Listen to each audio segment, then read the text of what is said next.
Hey, good morning, Aki. How are you doing? I'm good. Yourself? I'm good. You have so much energy so early. Yeah, I know. I'm an early person. Yeah, I'm so not an early person. So there's been a lot of topics going on around in social media as well as on the news regarding mental health. What is your take on mental health? So I think mental health is one of the issues that has been a taboo, or like one of taboo, or even the things that people don't like to talk about, because the way that we are in our society right now, if you admitted that you have mental health issues, then you have more obligations or more negative effects into your day-to-day life, then you just simply ignore it, which I think that contributes to a lot of I would say maybe events that you see it kind of boiling up in the past good 10, 12 years. So I think mental health is one thing that people don't spend enough time to talk about to get help. And also sometimes because it could be the legal obligation, people probably doesn't want to. So I think that's one of the big issues that we've been ignoring for a long time. So, as a society, what can we do to bring more awareness to the mental health? So as a society, so like what you have on the door, be kind to people, because you don't know what people go through every single day. And when somebody does something in a public eye per se, either good or bad, well, mostly bad, but because you never hear the good stuff on social media for the most part. So you do something bad, and people just poop on people's, blast all over you, this and that, and yeah, I mean that's I guess that's just what the society is right now, but that's just simply cyberbullying. So I think a lot of times people just kind of deal with it, but then how are they really mentally deals with it? That's a different story. I think a lot of times people just take it or don't respond, or responds, but but it's still a constant attack on a person that is no longer really relevant at that point. So yeah, I think mental health is a big challenge that we have in America, and it's culturally too, because now you have people so addicted to TikTok or whatever, and someone try to be go viral. So if somebody always does something crazy, right? So we are so used to or conditioned that look for something that is like, oh my god, I can't believe it happened, blah blah blah, this person trash, all that stuff. So, and as a society, I think we, instead of more interpersonal level, like talk face to face versus just online, people just hide behind their devices and stuff. I think people act differently, and that definitely affects the mental health of others. So I think that's something that needs to be addressed as a society in general, but definitely is a topic that we don't talk about Yeah, or I pay think enough attention. there's two sides to I guess like social media and all that stuff. Whereas you have a certain group that searches for answers and stuff through social media, where you have other people who attack people through social media. Um, so it's important that we're always cautious and we're aware of every situation because we never know what a person is going through. Now I know there's actually been what do you call it, a commercial that's been going around where it's somebody who has a firearm and they say like lock it or something, Hmm. and it's like to prevent like suicide. Right. So my thing is, at what point is it okay and is it not okay to, I guess, have a firearm? So actually, good thing that you brought this up. So as a firearm owners in America right now, we are or the firearms owner in a very unique spot, because if so during the 4473 form, which is a FFL transfer, if you have any kind of mental health issues, that they ask you, do you have mental health issues? And you say yes, that's almost like an automatic decline, you purchasing a firearm, right? And now, no one is 100% every single day throughout their lifetime. That's just the way it is. So one of the groups that I found is called holdmyguns.org. It's a 501c national organization based out of Pennsylvania that working with local FFLs, that if you feels like that you're not in the right mental state, you can reach out to holdmyguns.org and see which FFL in your area is actually volunteering with the program, that they will actually hold your firearms, lock into their books for whatever, and free of charge. And so until you feel good, then you can get it back at no cost to you. And I know some FFLs are willing to do it, at a per firearm basis, charge you monthly, but then that get expensive. Even $20 each. If you have X, then you just kind of multiply that. And if you in a tough mental state, sometimes you also in a tough financial state, so that's a little difficult for some people. So the holdmygun.org is really an organization I support, especially for the firearms owner in America, because now we have so many laws that anything you cough the wrong way, they try to take your firearms away from you, whatever the cost may be. So I think the holdmyguns.org is a great organization, the 501c, that people should support. At what point, or what are the reasons why a person would get a firearm? So based on the constitutions of America, there's a natural rights to the citizens of America, or the people of America, to bear firearms, to bear arms in general. But depends on where you live, and then that's Second Amendment is under attack every single day. So for all legal purposes, it's your rights to own a firearm. But now, if you in a like a state like Massachusetts, then you have to go through more go through trainings and stuff, and the cost of licenses is more than others. Versus a state like New Hampshire could be a constitutional carry, meaning like you don't need any kind of training in order to obtain a firearm. However, like I believe in training, safety, always better yourself. But as a requirement to obtain one, that's where the controversial comes in. So with mental health, I mean, it's hard to just say, hey, there's different levels of mental health.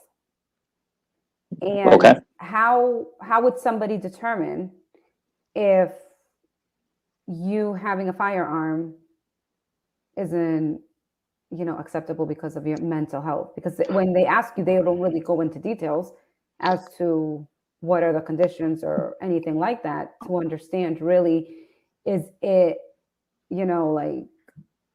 like let's an example, somebody who is 30 years old but is not developmentally developed, so even though he's 30 or she's 30, their mind is really like 5-year-olds, 6-year-olds. Do you know what I mean? So that's completely different from a person who's 30 years old, who's going through something in their life that could be labeled as mental health, where they can't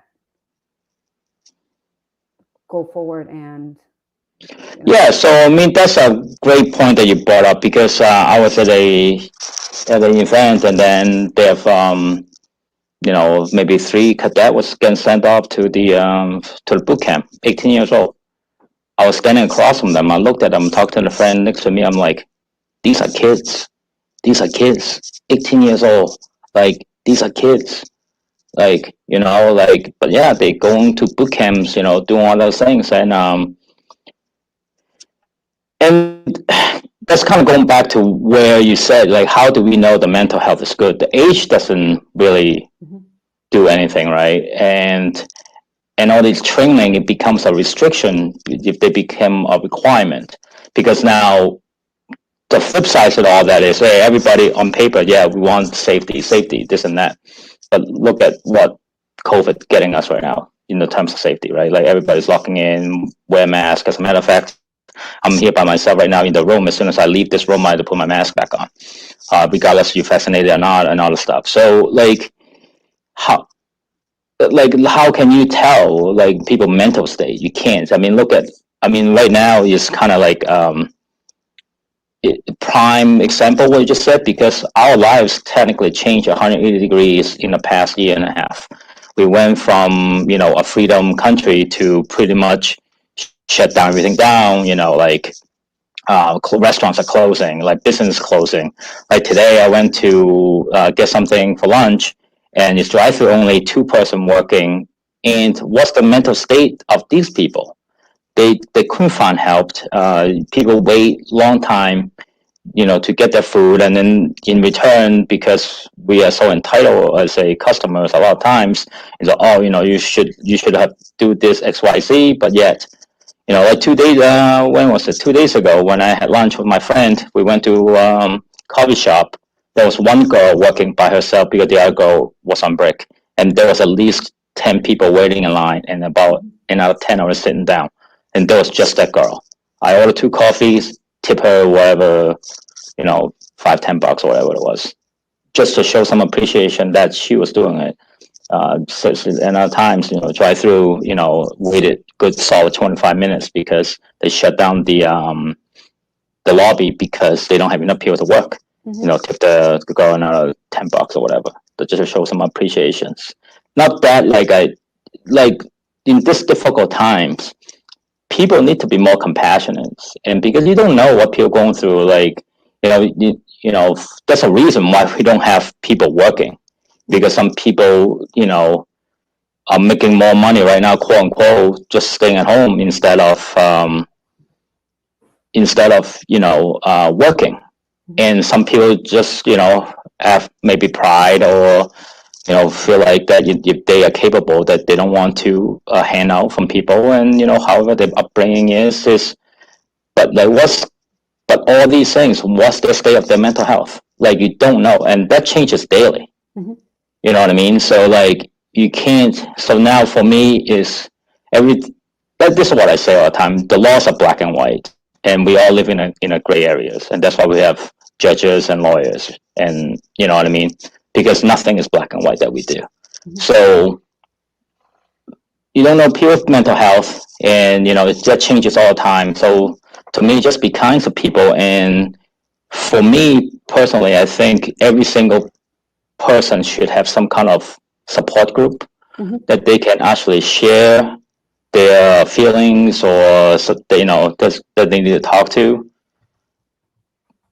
So I think that's one of big thing that I support is people having support groups. But it doesn't need to be a public setting, or it could be private, or it could be just a real good close friends that you have. They're able to sit down and just let everything out. So sometimes talking just kind of helps with changing your mental state, just kind of de-stress and such. Yeah, I agree with that. I feel so you touched up a few topics that I was going to cover. And one thing is, personally, I feel that we should all be open-minded.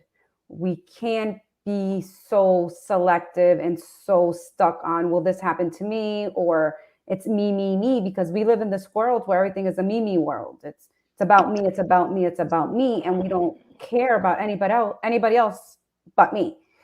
And that's something that needs to change, because we need to be understanding. Every single person in this world is going through something. We don't all have to go through the same exact thing in life to be compassionate and be empathetic to people. We just know that, something can possibly go wrong. Let's not, be too quick to judge. And, we're all stressed, right? And then somebody says something to you and you just snap, like, oh my God, like, are you serious right now? Blah, blah, blah, blah. And you just go on a tangent. And then all of a sudden the person tells you, well, I'm sorry, I just either found out I just had cancer, or I just found out a family member passed away, or I just found out that I have, there's so many things in this world that we get stuck just thinking about ourselves, and we don't think that somebody else can be experiencing something.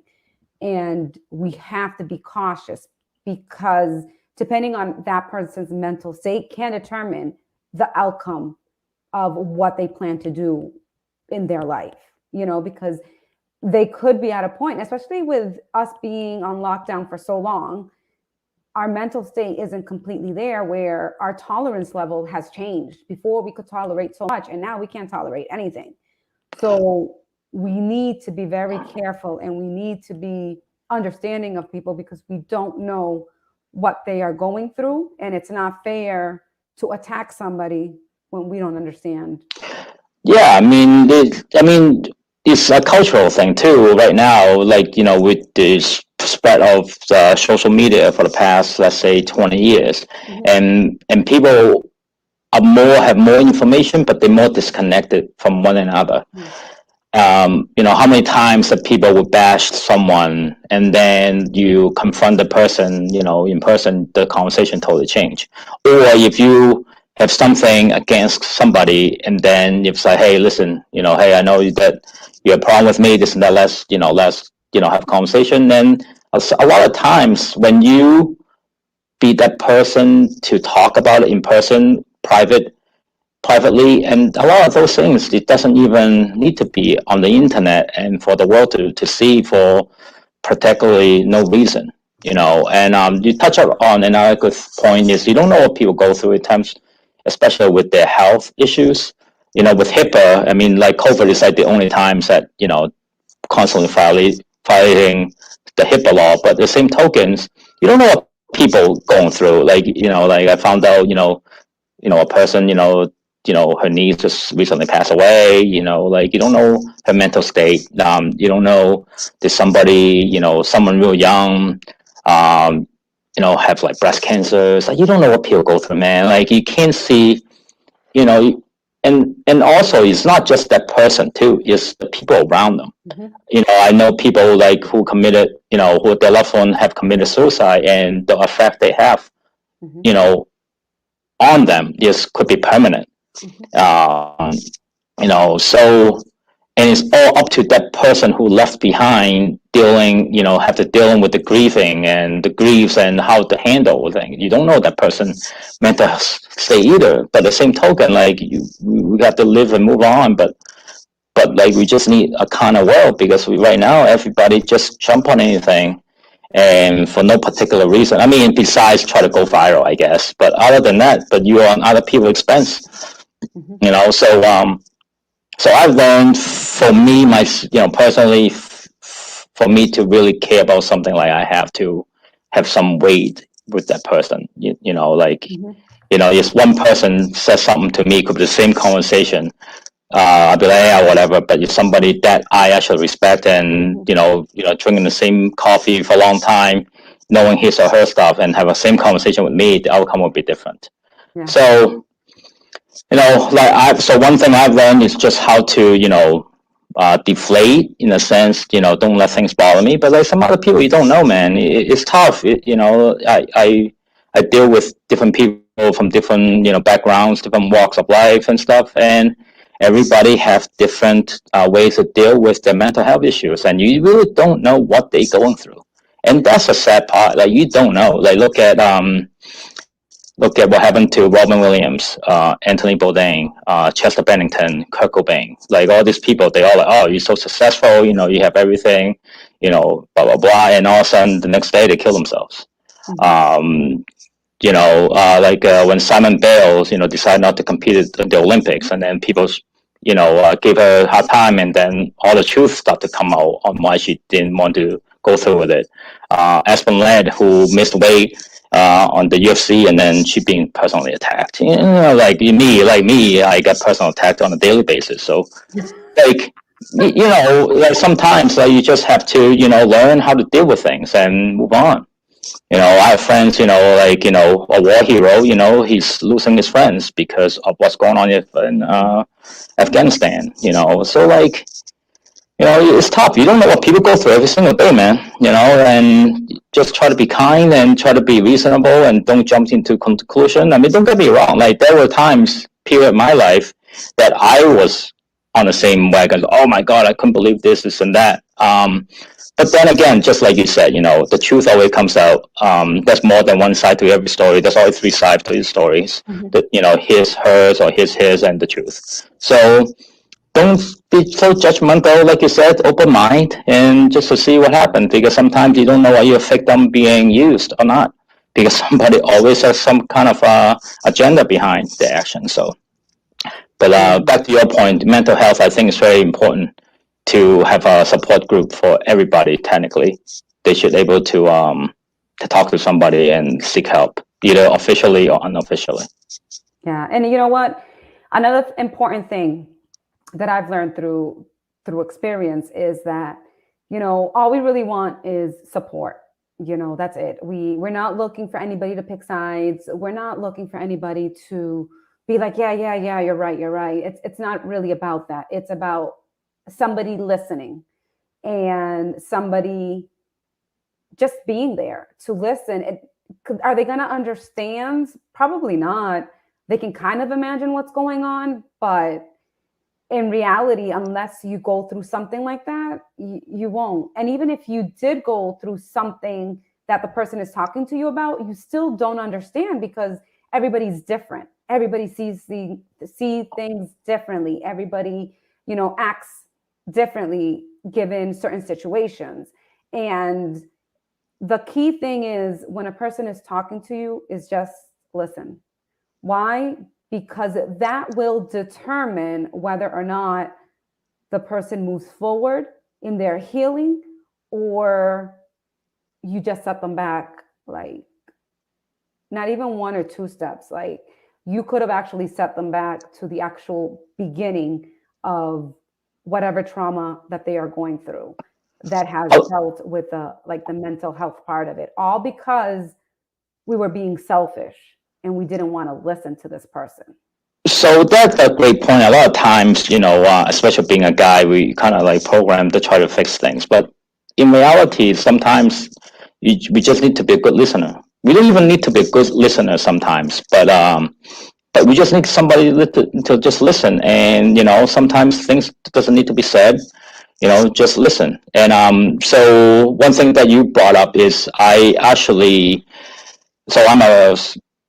firearm instructor in the state of Massachusetts. So in one of the requirements for people to obtain for the LTC, the license to carry application, is to take the firearm home safety course. And I actually started in May of 2020 that any domestic violence survivors, if they want to take the class, I would not charge them. All they have to do is to email me.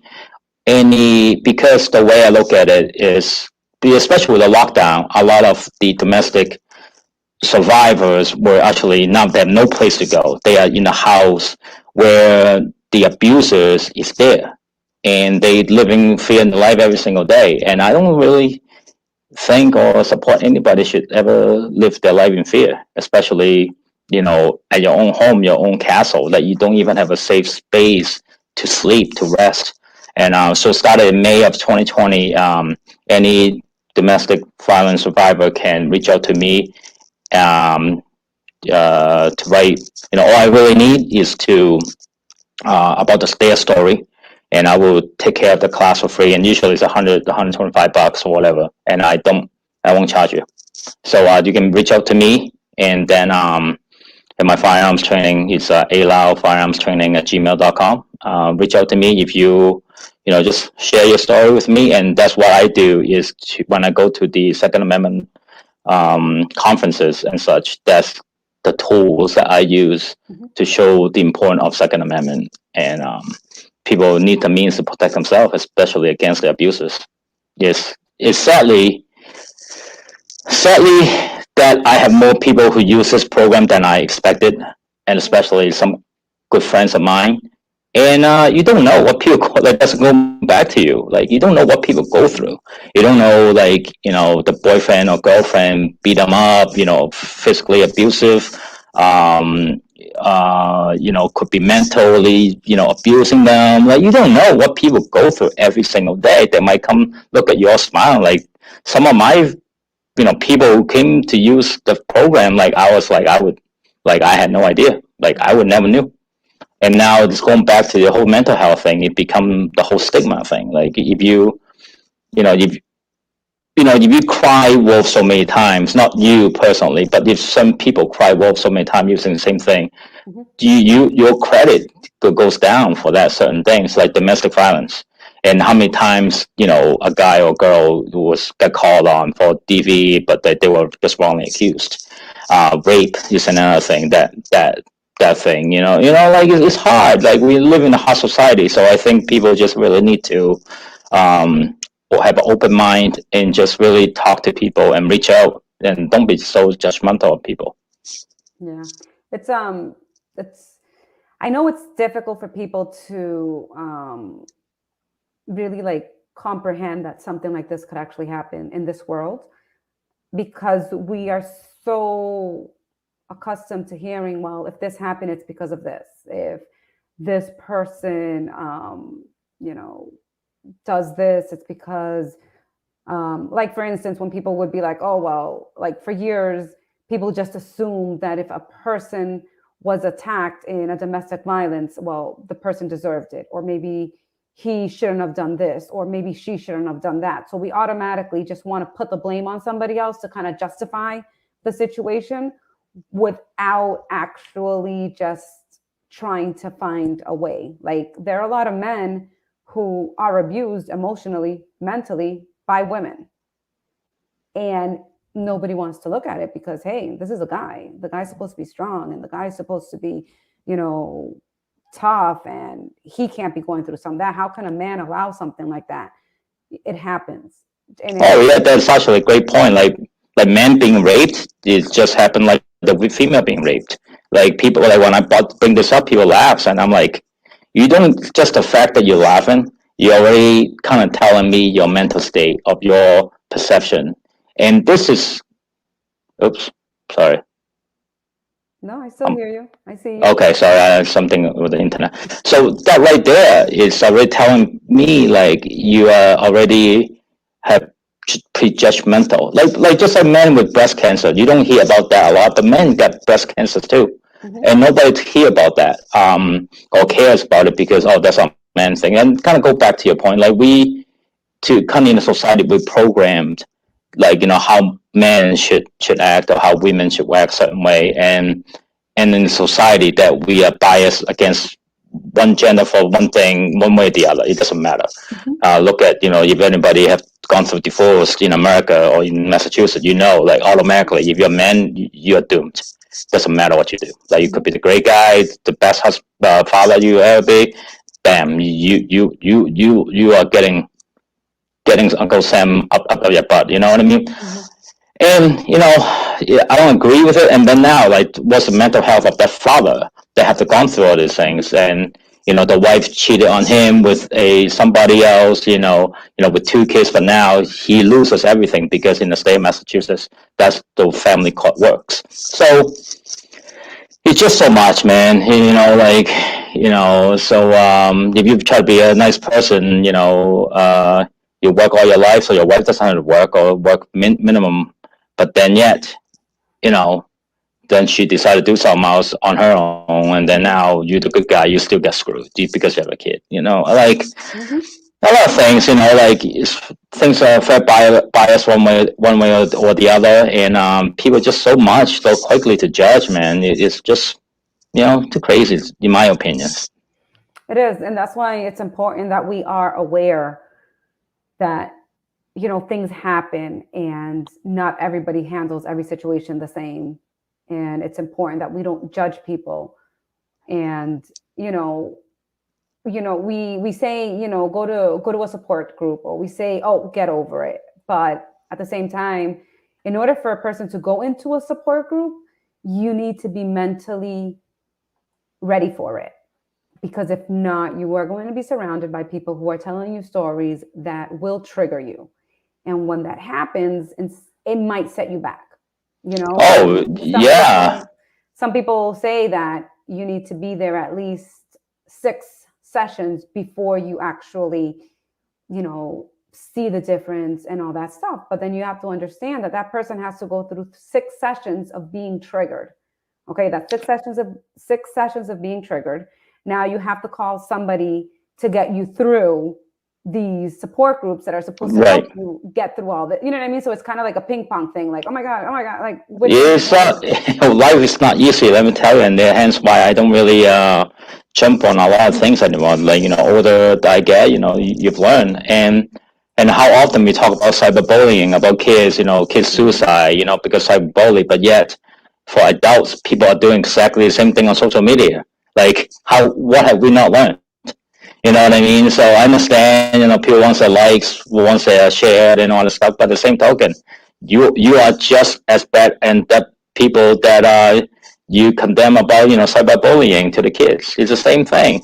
If you are part of that, you're part of the reason why things are happening. That the kids that you try to stand up for that about against cyberbullying. So, but then again, right? Like just like there was some kid use cyberbullying or use bullying to their advantage, and then like the UFC fighter said, hey, we help you here for you, and it turns out that was the whole thing was hoax. So again, like you always said, like the truth always comes out, but so just be compassionate, be nice to people. It doesn't take a lot to be nice to a person. Ragging on people, and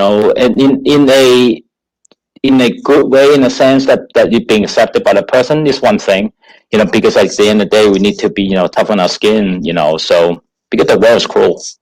And then, but the same token, if you just continuously, bullying people, either you're aware of not, you're just as bad. So yeah, there's bullying, there's slandering people's names. Oh yeah, yep. There are people who, the sad thing is, people will attack one person to get to another person. Oh, yeah. So we live in a world where we have to be strong and we have to prepare ourselves for people that will, they're going to hurt us, because that's just unfortunately the way the world works. But how are we as a society, because we don't want to accept it. We don't want the bullying, the slandering, the attack to be acceptable. Right. We can't allow that to be acceptable. But what we need to do is give everybody else the resources that they need to handle that situation. Because you know what? It doesn't only affect us. We have friends, we have family that are really close to us that we might be strong enough to deal with it, but they may not be. Yeah, it's sickening. Sometimes when I hear some stories, and you might have a negative effect on me in a sense that like sometimes you just don't believe the world is that. Mm-hmm. You know what I mean? Sometimes like people do crazy things in life, and I've lived in different countries and see different things, but the same pattern always kind of same. The people that done you the wrong the most is usually the one that closest to you. So that's something that is always in the back of my head in a sense.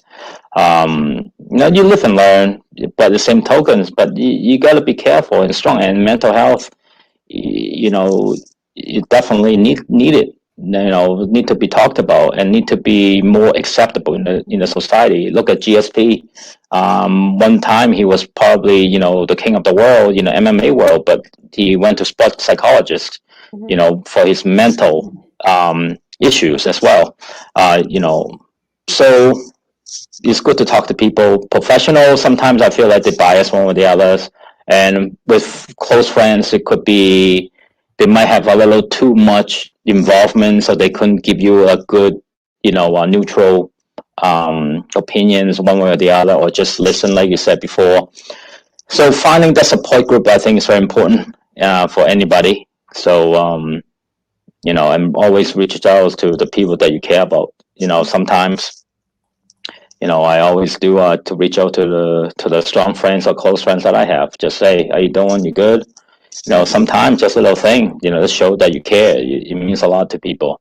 So and that's something that I need to disclose to blah blah blah. Hey, tell this friend, hey, listen, I did this. That. No, no, you don't need to. God knows. Whoever God that you believe in or you don't believe in doesn't matter. But like someone's always know what you do. So sometimes just little small gestures is changes everything, man. So. But I think, like you said, mental health is definitely we need to talk about even more. It's in our society and more work for it. Yeah. I mean, some people aren't going to reach out just because, one, they don't know how. Two, they were brought up in an environment where if you reach out, you are wrong. Weak. Yes. So, okay, it's going to take a while to change that mindset, but we have to be mindful.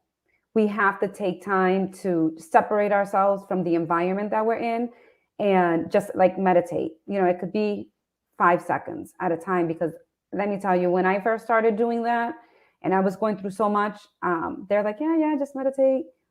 I swear that would just send me through the roof. Like, it was like, oh my gosh, like, what am I doing? I felt like I was going crazy. I couldn't even function. And then I'm like, you know what? Let me just do 5 seconds. 5 seconds, because when you're going through something in life, 5 seconds feels like 5 hours. And then just add to it. Make it 10 seconds next time. Or just do 5 seconds for a week. And then the next week do 10 seconds. And then, and then until you can build up and you can get where you need to be, so you can clear your mind and kind of find your way through. But you need to take time for yourself. You need that. And also too, like since you touch up on in the combat sport world too, like look at like people so criticize certain people how they perform inside the cage, right, or inside the ring. But again, you don't know what people go through, and you sometimes you just need to be more compassionate. I understand the whole combat world is kind of very cutthroat. You're just as good as your last paycheck in a sense. But at the same token, like if beyond that, like you have a human being right there dealing with things that you don't know.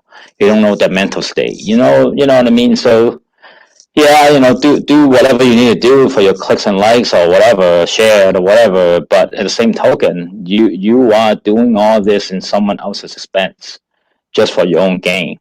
So, morally, it's acceptable for some, may not for others, but be kind to people, man. That's I always try to treat people with respect, but if they don't return, then they already told me where they stand, which okay, but I never come out disrespect anybody at first.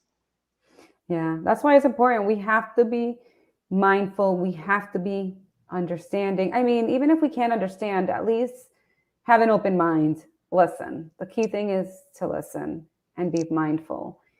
And, just pray and hope that everything goes well, because if we don't change the way we are, everybody's mental health is not gonna. And another thing too is like communication, right? Like if somebody did something wrong, or like sometimes like you don't even know that that person did something wrong, right? So it's like I'm going to make the example real quick. Is so I was in this fantasy football league like years ago, and then after week number 2, and then the guy was like, hey, if you haven't paid your dues, pay your dues. Week 7 comes along. That guy was like, Alan, would you please effing pay the dues? And I looked at him. I'm like, I thought I'd pay you like before we even started. He's like, no, you didn't. I'm like, oh, so why didn't you tell me? He's like, oh, I didn't want to be that guy. I'm like, dude, you could have just told me, like way back. I was like, hey, Alan, you're the only guy that never paid the dues, so whatever, right? So all 7 weeks of aggravations that he being passive progressive. Try to try to be, I don't want to be that guy, blah blah blah. I'm like, dude, you could just said like you don't know me. You know me for like 10 years. Like, like you can't just like tell me, say, hey, Alan, like you're the only person left. I'm like, oh crap, I don't remember. You know what I mean? Same thing. Like if I've done something wrong, like I might not even know that that you having problem with something that I've done, or same thing, So, just always reach out to people, and sometimes it's like you don't talk about things, and then you actually making things worse in your head. Like you just creating all these scenarios, keep thinking, making what ifs, what ifs, what ifs. It's so much easier, you know, just talk to that person, and then is yay or nay or whatever. It's like when you were younger, or not you, but like when I was younger, hey, so I want to ask this girl out on a date, in high school or whatever, and it's like the fact that like me thinking about it for a week, then like or 2 weeks, I instead of just go up to her, hey, you want to go out? Yay or nay, like it's so much easier. Like the 2 weeks is a lot worse than that, building up the courage to like ask out the girl or whatever. Like so much easier. Just sometimes it's open communications, man. It's easy. Yeah. And I think if people actually start doing this more, is the world will be easier for most people, because sometimes I think our mind really playing tricks on us. All right. I see you got to get back to do what you need to do. Yeah, I think But thank you so much for your time, and hopefully we can talk again in the future and regarding other situations as far as, Sure. Especially for the firearms, and touch base about, because this month is, Domestic Awareness Month. Yeah, so again, if you want, just my email is ALAU firearmstraining@gmail.com. And if you want to reach out to me to, if you're a survivor, just reach out, and that's what you want, that's what you need. We make it happen, and I will cover the cost for the training. Thank you. Have a good one. Okay, bye bye.